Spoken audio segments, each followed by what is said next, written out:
Hello everybody, it's Bangkok Ian here. How are we doing then? I've just had another very quiet week working from home in Bangkok. Not been to the office for quite a while now. Just me and the girlfriend, and as you can see my hair's getting a bit long, and she may have to cut my hair next week, and that could get interesting, so stay tuned. So yeah, I've had little social interaction this week, and so I thought let's make another video because I really enjoyed that video I did, and the VR to the 90s questions, and I've been watching loads and loads of fellow YouTubers video responses to it, and they're all really good, and I've really enjoyed it. So I thought let's make a version of my own.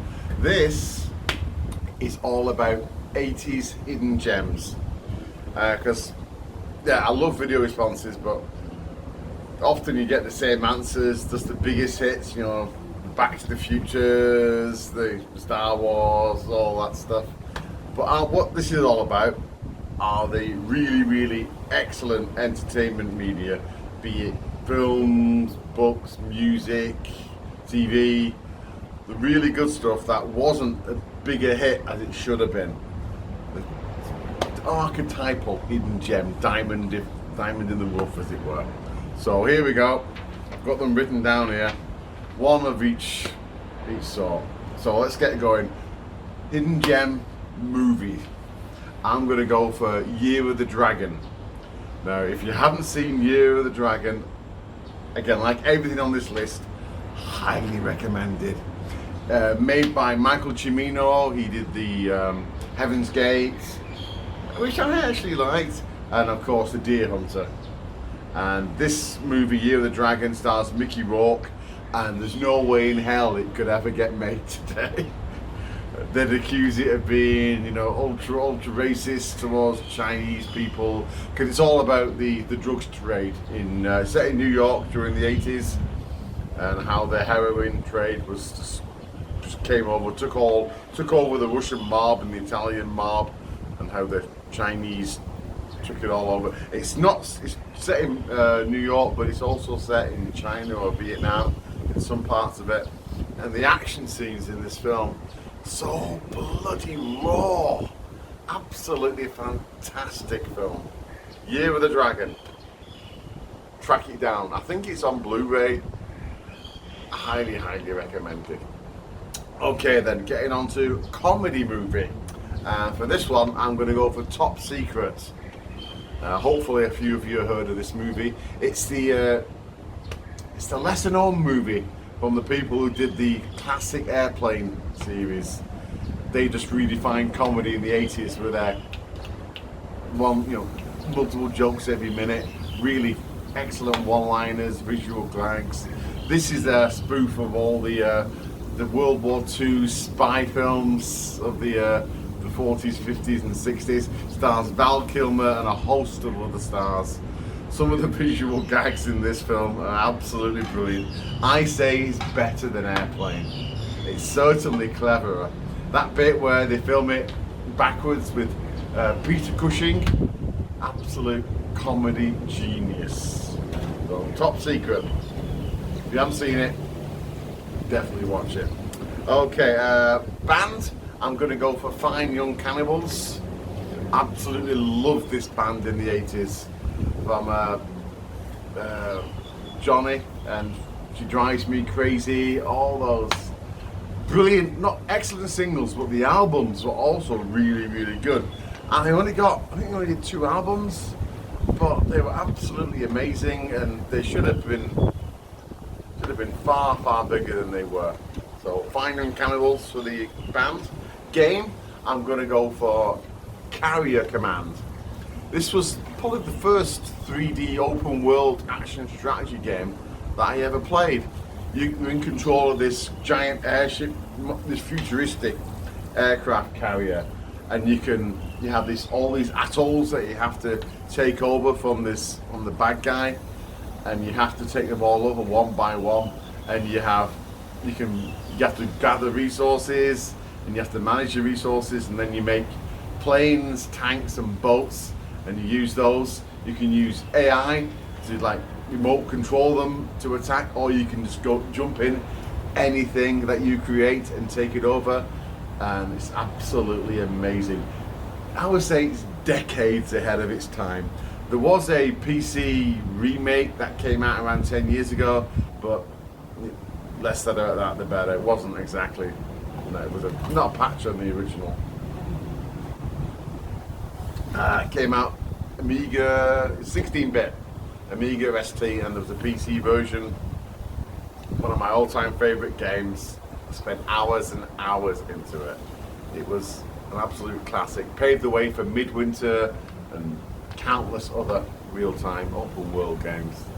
Amazing.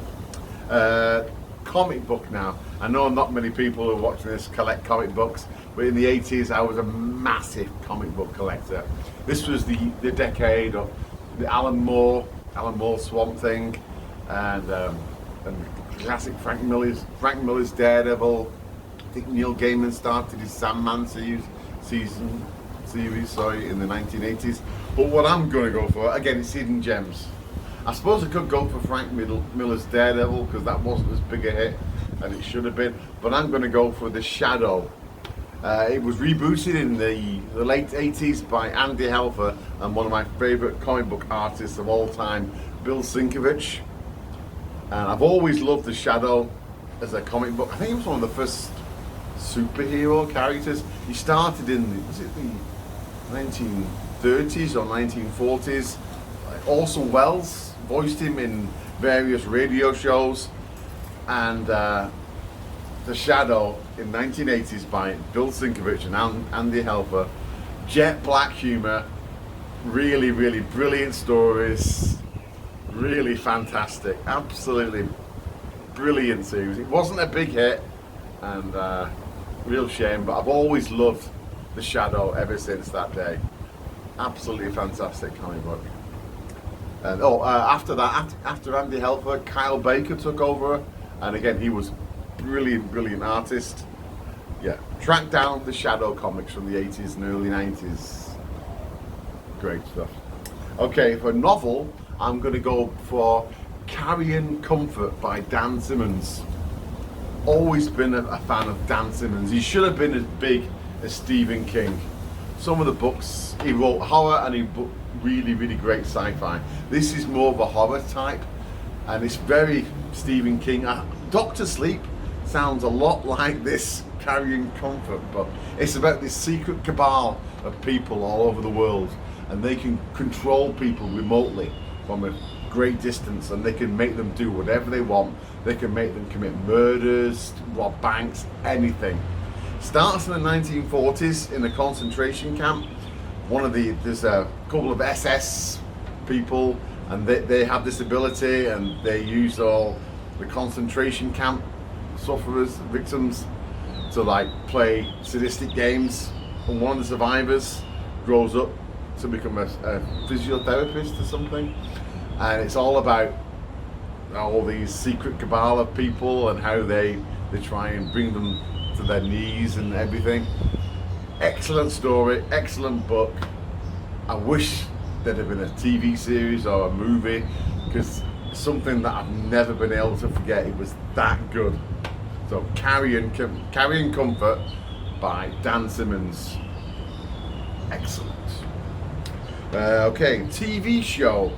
I'm going to go for Crime Story by Michael Mann. He did Miami Vice. Excellent TV show. Stars Dennis Farina. Basically, think of Miami Vice, but set in the 50s with the same stylish camera angles, storylines. Really excellent TV show. It wasn't that big a hit, again, because it's probably set in the 1950s, but I thought it was great. I really liked it. Now, I'm not sure if it is 80s or not. It could be in the 90s, but I love the series so much that I'm including this just in case. And finally, comedy TV show.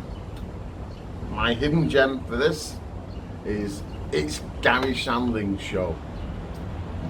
Stars Gary Shandling, much missed comedian.